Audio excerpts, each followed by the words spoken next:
A Campo Grande Expo, feira realizada na última semana na capital de Mato Grosso do Sul, trouxe os sistemas de integração lavoura, pecuária e floresta como o caminho para a aplicação da sustentabilidade nas atividades agrícola e pecuária do Brasil. Na sexta-feira, no último dia da feira, foi realizado o primeiro seminário de agricultura sustentável, com nomes importantes do Brasil, falando a respeito das alternativas para o setor.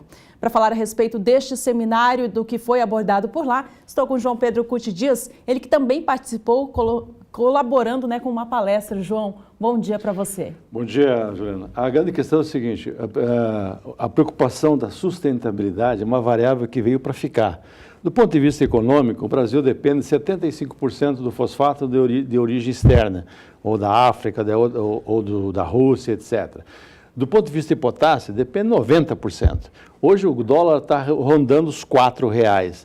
Se o candidato que está na cadeia hoje conseguir dobrar a justiça e se candidatar, ele passa dos 4. E se porventura ganhar a eleição, vai para os 5.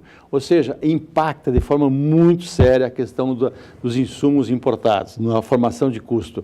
Quando é produto exportado, soja e tal, parte disso compensa no valor da venda. E os que de mercado interno, arroz, feijão, etc. Complica a situação. Então, isso é do ponto de vista econômico. Do ponto de vista de produção, de questão de solo, de ambiente, você hoje tem muitas alternativas no Brasil inteiro de usar produtos chamados remineralizadores. O que são? São pó de basalto, são de outras rochas que têm cálcio, magnésio, potássio, um pouquinho de fósforo.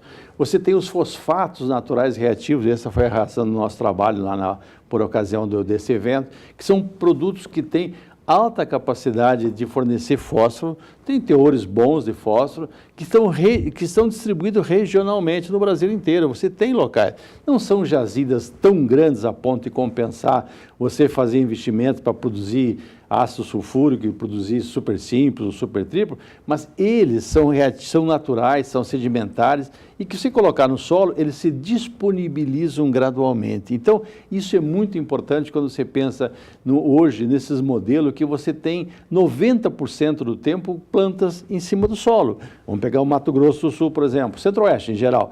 Você planta soja, colhe a soja, planta milho, planta braquiária, ou seja, o tempo inteiro ele coberto com vegetação. Então, se você colocar um produto que vai se disponibilizando gradualmente, fica muito mais efetivo, dá melhor resultado.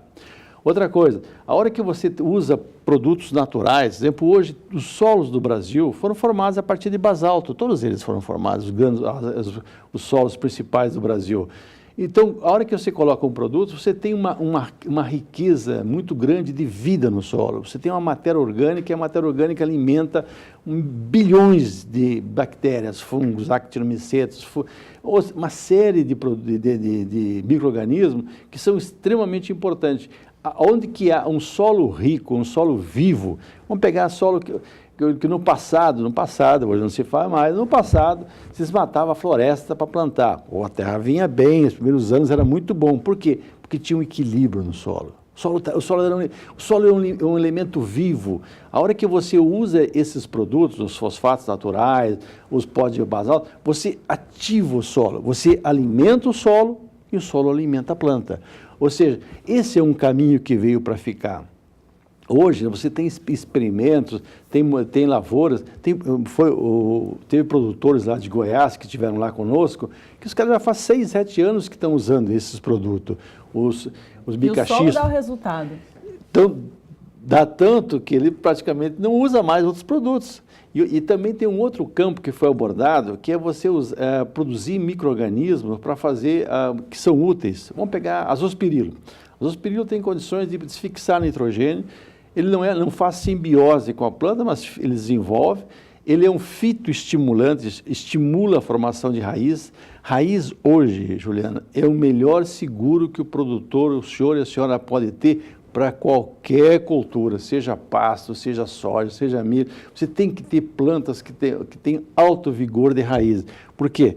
Porque você pega cada vez mais uma questão climática que está ocorrendo. Muita chuva, muito período de seca, muito calor, muita intensidade de insolação. Então, você tem que ter plantas que tenham resiliência, capacidade de enfrentar esses problemas e se manter. Então, foram mostrados trabalhos com eucalipto, por exemplo. A diferença entre um eucalipto o plantado convencionalmente com o outro. Por quê? Porque é uma cultura perene, é uma cultura que vai demorar 2 cortes de eucalipto, são 12 anos. Então, se você melhorar o solo, você tem condições de fazer isso. Então, o que é importante, vocês têm imagem lá do evento, mostrar a participação do produtor. Mesmo aqueles que não usam, eles estão preocupados em procurar saber. E eu acho que isso é muito salutar, é muito importante que o senhor e a senhora que trabalham na agropecuária se informem. Porque em cada região você vai ter características diferentes e possibilidade de uso de produtos que vão ajudar o solo. A hora que você alimenta o solo, você alimenta a planta, e uma planta bem nutrida é uma planta resistente a pragas e doenças. João, só para a gente encerrar, o senhor citou a respeito dessa receptividade do produtor, né? O produtor brasileiro sempre foi muito acostumado a utilizar químicos. Como que eles estão recebendo essa nova informação? Primeiro, por desconhecer o assunto, uma certa resistência. A partir que ele começa a ver os exemplos, ele começa a ver, analisar, ele começa a usar. E a hora que ele começa a usar, ele vê o resultado. Então, eu acho que é importante que, primeiro, o senhor procure se informar, procura ver quem está usando, procura discutir com quem estiver usando e comece a usar de forma gradativa na sua propriedade. Por exemplo, dá para aceitar, Juliana, que nós temos 70 milhões de hectares de pastagem degradada? Não dá. Essa pastagem é sujeita a erosão, a baixa produtividade, ela não tem sustentabilidade no processo. Se você não reverter esse quadro, você é um sério candidato ou a vender essa propriedade ou a arrendá-la para um outro, porque, vamos pegar, em termos de produção de carne, 2 arrobas por hectare, 3 arrobas, não paga as contas.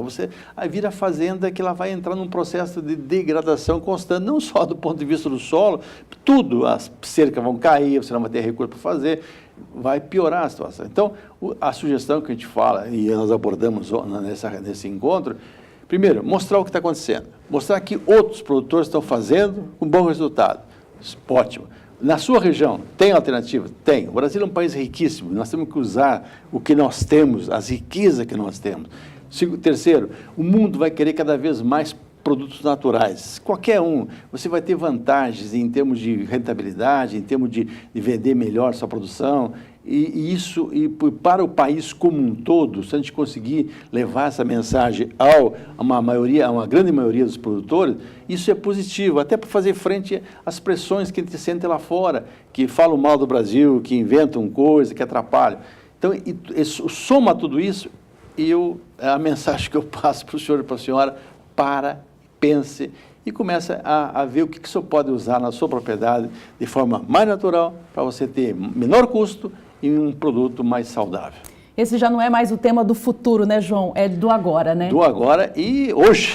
Não é para amanhã, não é para o mês que vem, não. Hoje. Começa hoje. A gente vai falar sobre esse assunto em outras oportunidades. Se Deus Obrigada, quiser. João. É nosso trabalho levar para vocês as informações e você avalia e procure, se for possível, começar a usar na sua propriedade. Muito obrigada. Um bom dia, João. Bom dia.